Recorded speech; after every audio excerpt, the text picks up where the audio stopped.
band Nonpoint. You're listening to So Fucking Cool Magazine.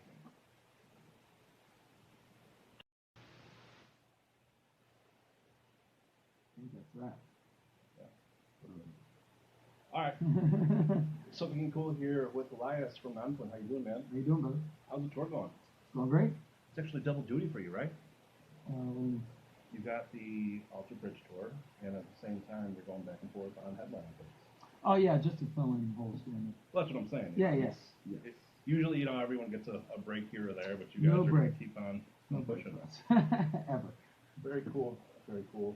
Now, this is actually just a long string of tours because you just released the Poison Red last year, and you did the tour with Disturbed, and now you guys are going to keep on going forward. Yep, we did Disturbed. We co-headlined with Escape Fate, and now we're doing that. Now, I want to talk about the album just a little bit here. Did you have the political themes in mind when you recorded it, or it just happened to be the time of year? State of the world, state of things in general. It's normally what I go off of because it's the freshest things in my mind, current events, and I watch a lot of news. So. Well, I mean, you just couldn't come into play. So, like, realistically, the two singles that you put out, the Divide and Conquer, them just came out, and it's look at the state of the world right now. We wrote this. That was almost 2 years ago that we wrote all this music. So, did I expect the state of the world to be where it is right now? Not by any means. Nor did I hope for it to be that way. I guess I kind of foreshadowed and saw it coming. I just didn't know it was going to be this intense. So, releasing those songs, I think, fit the state of the world. Well, I mean, it definitely comes. Last time that you saw other countries protesting the election of another country's president. Yeah. Think about that. When was the last time Russia went to power and then a bunch of people in France, Italy, and America protested against Putin going into power, or the Jewish president, or any the prime minister of England, when she got voted in, no protest. It's strange, to see how big of an effect America truly does have in our geopolitical climate. Yeah, it's like I said, it's for you to come out and you're basically 2 years ahead of time for you to write it in. It's almost like you foreshadow the events to come. Hopefully everybody's not living in my reality and I'm making all this shit happen. Now, speaking of touring, you're doing quite a bit of it. I mean, this day and age, do you feel like that's what a band has to do to go ahead and make a career out of it because of downloads and Spotify and things like that? Well, we tour our cycle. Our cycle started in July, and it's really only been 6 months, 7 months, maybe total in our cycle. So, especially with everyone taking the holidays off after Thanksgiving, there's still work to be done and promoting to be done for the record. So we'll probably go till about summer. We're already starting to write new stuff. Label's excited. We sold the most records on their label last year. So amazing. It's especially considering we'd only been out for 5 months. Right. It's a testament to our fan base and the fact that people want us to keep putting out records. You've been doing this for 19 years now. You see what's going on as far as touring goes. You see Guns N' Roses doing the video shows. You see Metallica about to announce their big video shows, things like that. 20 years from now, do you see another band capable that's coming out right now being able to pull that off? Not if we keep, putting the value of music, where it is. If it stays, if the value of an actual song or the value of the actual artist or the art that they're putting out doesn't start to shift, to help them survive. I was just watching something last night on Viceland where an old producer was talking about it. He was like, "Thank God I came up when I did, because the time of $1 million video budgets is long." long been over. For sure. You know, and same thing with you know $1 million records to put out. You know, labels aren't spending the money, fans aren't spending the money. They'd rather stream and pay the streaming, you know, membership companies, and it's doing nothing but you know turning the song into a stick of gum. You know, where it could if you drop it on the floor, it doesn't even matter. You got another 7 that you can just grab whenever you want to. So, you know, it's definitely a dangerous time for the economy of music.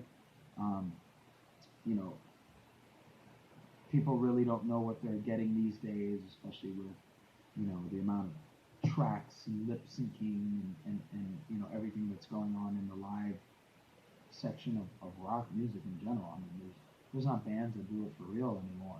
Right. It's really it's you know a lot of things have changed that have you know turned music into what it's turning into, and if we don't care for it better than we have been over the last, I'd say, you know, 5 to 10 years, it's gonna turn into a you know a weekend warrior thing. Now, how did you adapt? I mean, you've been here, like I said, 19 years. I mentioned it before, but how does it take for you to adapt to what's going on here? I We mean, had our fan base. You know, we came up, like I said, we came at a time that you know record selling, so you know promotion wasn't as watered down.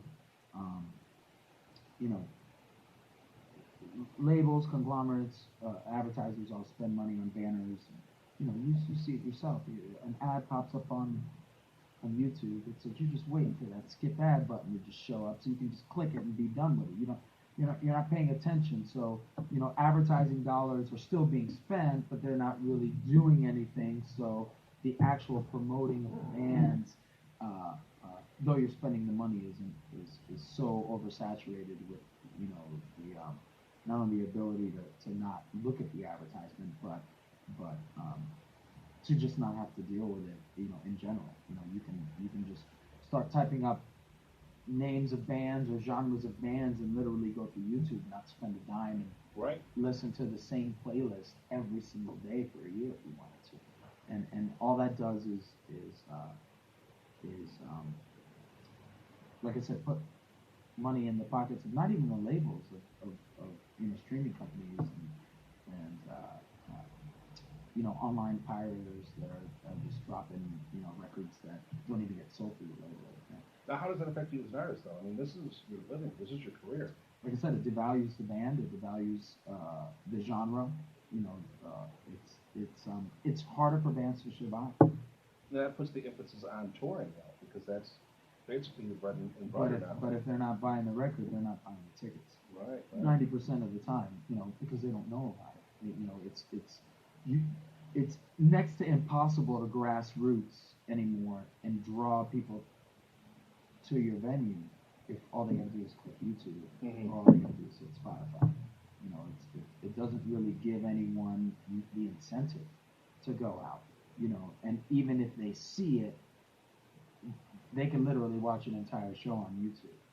Yeah, but I mean, 9 times out of 10, it's going to be from some jerk off on a phone. You know what I mean? Doesn't matter. Doesn't matter. It's an experience. It's a live experience, and getting at least that jazz of going, all right, there they are in their element in person.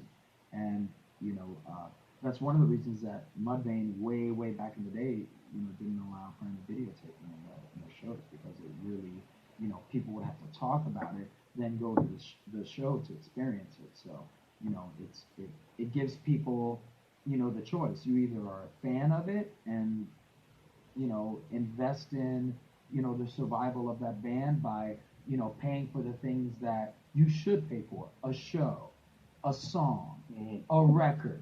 You know, those are things that you know over the last decade, you know, some fans feel entitled to get to own it for free, or to get to play it for free, along with a million other records for you know a $7 a month, you know, subscription. So it's you know I guess great for this consumer, but it's absolutely destroying the industry. Do you feel that that's the reason why the artists are starting to do more of the meet and greet packages? because it's a little bit, I mean, like I said, this is the job. It has to be. I mean, that's the only other way, to supplement any kind of income, because at the end of the day, I still have a home and a family and a child and a wife and Right. everything that I support back home. So, it's not only am I sacrificing by being away, but I'm also sacrificing dollars because people are able to get it and see it through. Now, for you who see this firsthand for the meet and greet package, do you see fans going ahead because the ticket's not included? Do they opt for one instead of the other? Do you notice that? No, they normally do both. And if giving them the experience of getting right up close and personal and seeing this somewhere like our bus or something is gonna incentivize them to come into the venue Right. to see the show, then hey, I'll definitely get up close and personal. Do you have any thoughts for fans who are coming out for the meet and greet and how to act properly? Just enjoy the moment. It's not something that you get very often, and think about what you want to say and what you want to ask, and these opportunities don't come around that often. I seize those opportunities when I'm on the road and I meet people that I didn't expect to meet, athletes, other band members. I try to find myself in that position, and if you're paying for it, man, definitely ask what you want. For sure, but I mean, you know from the experience, and you know from you don't want the word going out like I just fanboyed out there. But I mean, have you ever had a bad experience? Fanboy is fine. Drunk is bad because you're not enjoying it yourself.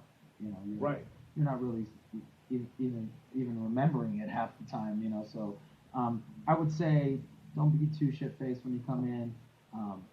We have a drink every once in a while. We're not huge partiers. We do it on days off when we have the time and the energy for it. But go home with an experience. Have you ever had a bad experience yourself? With fans on the bus? No, not really. Like I said, one guy was really, really, really drunk and barely got through it. But outside of that, it's it's all over. Cool. Now speaking of the touring aspect of things and record labels and things like that, what do you think about the hologram aspect of what's going on nowadays? I mean, this weekend, the second, Ryan James Dio is going to make a big United States hologram debut. It's kind of like what casinos are doing with live bands.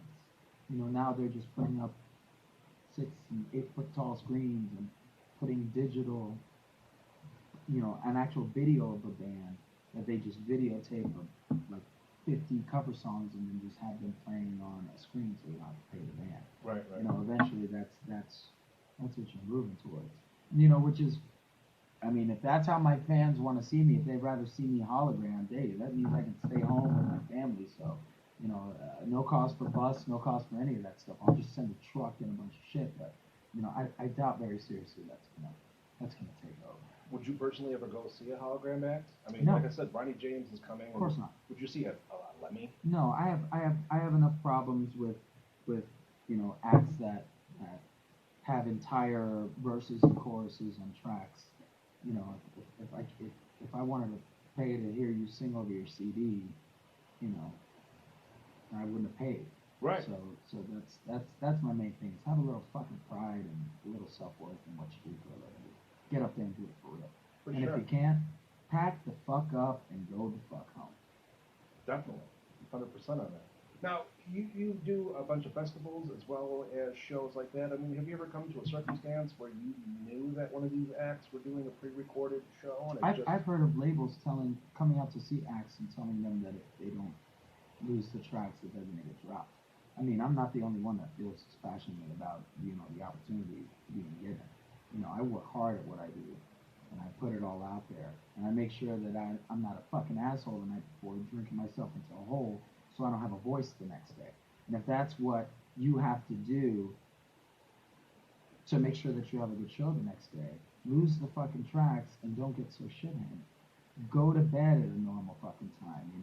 Have a little pride in what you're doing. And you'll put on a good show. But if you need all this extra shit to put on a good show, then you're not putting on a good show.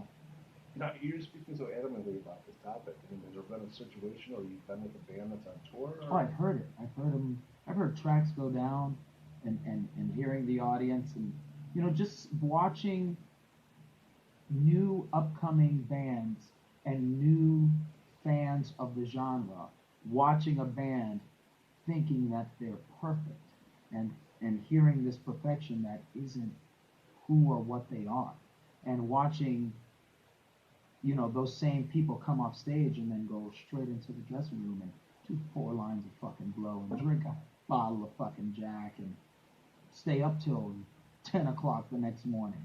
It's like, if that's what you want to do, man, that's what you want to do. But I'm not going to pretend like that's what I'm going to do, or if I'm cool with that. Right. Honestly, I'm not.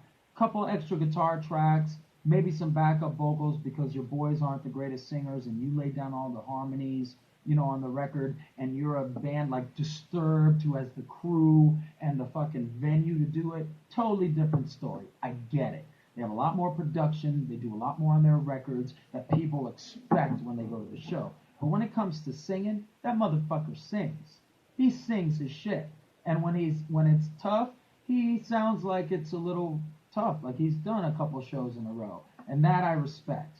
When you're taking your show to another level, and you have the means to do it. But when you're a brand new fucking band playing in front of 200 goddamn people, and your guitar players, bass player, and drummer and singer can get up there and just do it on your own, that's not a good thing. You should be able to perform and do it. Like the Alter Bridge guys, they do it for real. Right. And the couple of things that they may do, I don't even know if they do have tracks, but I can tell that Miles is up there singing. I can tell that Tremonti's playing. You know what I'm saying? It's a big difference. That's what you should be doing, because that's what rock bands are all about. If not, be a fucking hip hop act. Put your CD up and sing over top of it. If not, practice. Get together with your boys. Gain a bit of chemistry.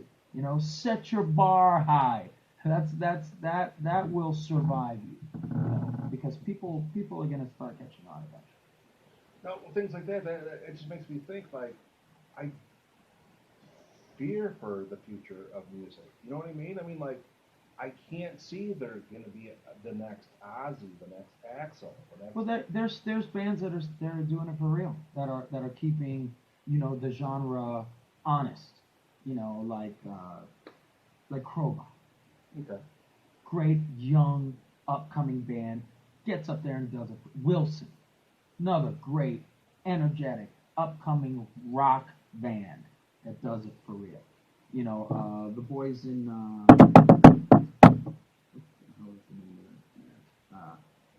there's a big handful of them that are coming up and doing it right. So kudos to them.